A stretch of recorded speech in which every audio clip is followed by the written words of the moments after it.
Assalamualaikum warahmatullahi wabarakatuh.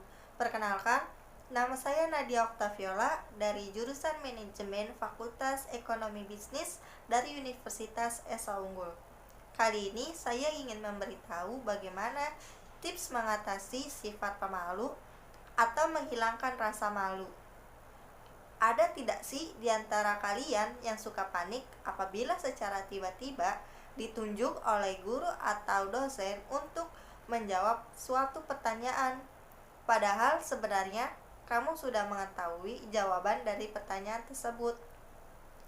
Atau adakah di antara kalian apabila bertemu dengan orang baru, itu menjadi gugup atau grogi sekali jika memulai suatu percakapan? Bahkan terkadang sampai tidak sanggup untuk melihat wajah lawan bicaranya.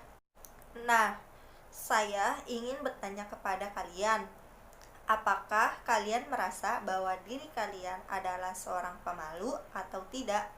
Jika iya, maka saya akan membahas bagaimana cara mengatasi rasa malu tersebut.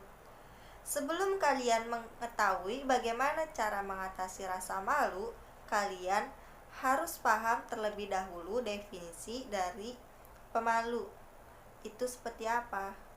Menurut American Psychological Association, rasa malu adalah tendensi atau kecenderungan untuk merasa canggung, khawatir, atau tegang ketika berada di lingkungan sosial, terutama saat dikelilingi oleh orang yang tidak dikenal.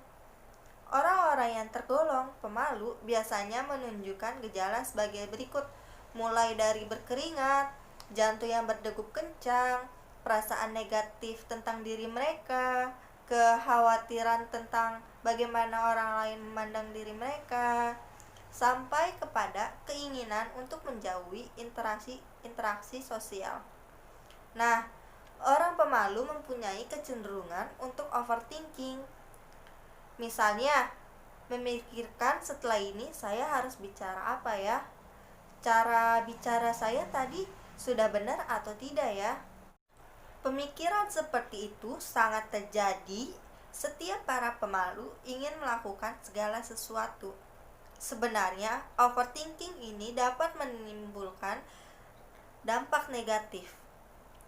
Tapi perlu diketahui bahwa rasa malu ini sebenarnya adalah hal yang normal dan umum ditemui.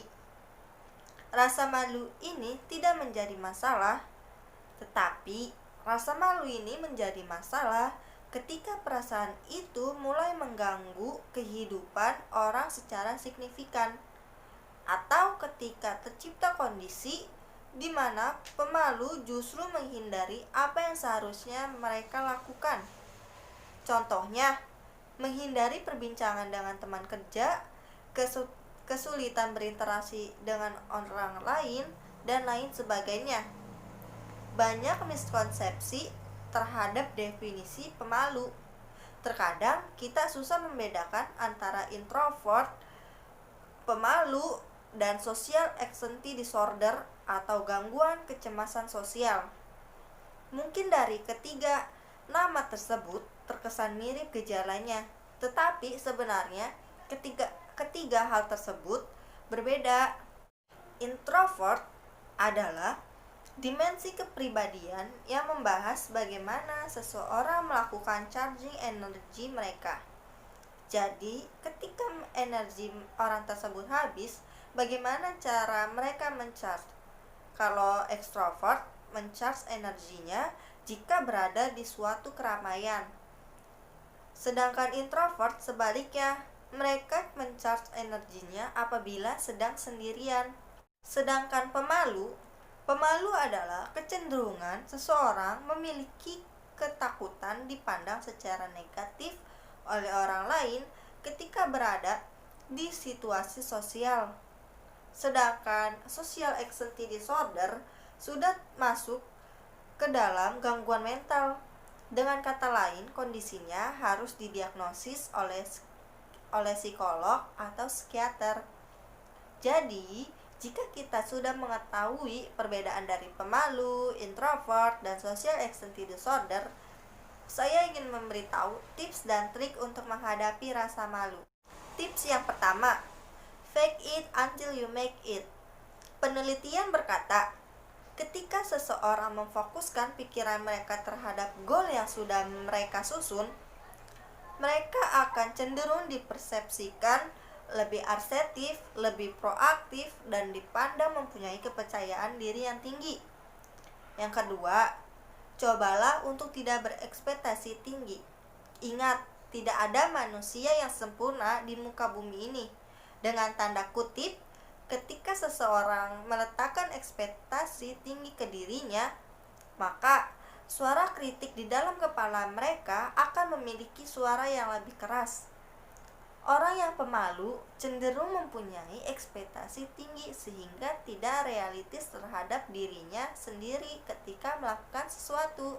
Yang ketiga, coba sadari apa yang terjadi dalam pikiran kamu saat overthinking. Overthinking adalah hal yang biasa dipikirkan apa yang akan terjadi di masa depan. Apabila sudah overthinking seperti ini, sebaiknya kamu menyadari bahwa kekhawatiran ini hanya terjadi di pikiran kamu saja.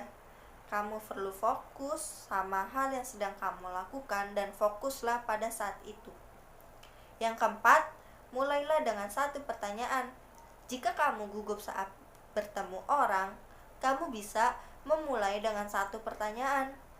Kamu bisa menggali informasi dari lawan bicara kamu, seperti siapa mereka itu, apa pekerjaan mereka, hobi mereka itu apa, dan lain sebagainya. Kenapa? Karena orang menyukai ketika berbicara tentang diri mereka. Dan mungkin saja kamu menemukan seseorang dengan hobi yang sama. Dan tips yang terakhir, keluar dari zona nyaman. Salah satu untuk mengatasi rasa malu adalah mengembangkan rasa kepercayaan diri di berbagai area dalam kehidupan dan berpartisipasi aktif di berbagai kegiatan baru. Seperti mengikuti kegiatan OSIS atau ekstrakurikuler yang memaksa kita untuk banyak berinteraksi dengan orang dan berbicara di depan umum. Jika sudah kuliah, kalian bisa mengikuti banyak organisasi atau kepanitiaan lainnya. Itu adalah tips untuk mengatasi rasa malu. Dari yang kita bahas tadi, sebenarnya tidak selamanya pemalu itu buruk. Pemalu juga mempunyai beberapa hal positif. Salah satunya, waktu mengambil keputusan. Biasanya seseorang yang pemalu cenderung membutuhkan waktu yang lebih lama untuk mengambil keputusan, karena biasanya mereka memikirkan apa-apa saja yang akan terjadi mulai dari A sampai dengan Z. Akhir kata, ingat saja kalau malu adalah hal yang wajar, tetapi jika kamu ingin berubah, pada akhirnya kamu tetap harus take action. Sekian dari saya, Nadia Oktaviola. Jika ada kekurangan saya mohon maaf. Wassalamualaikum warahmatullahi wabarakatuh. Terima kasih semua.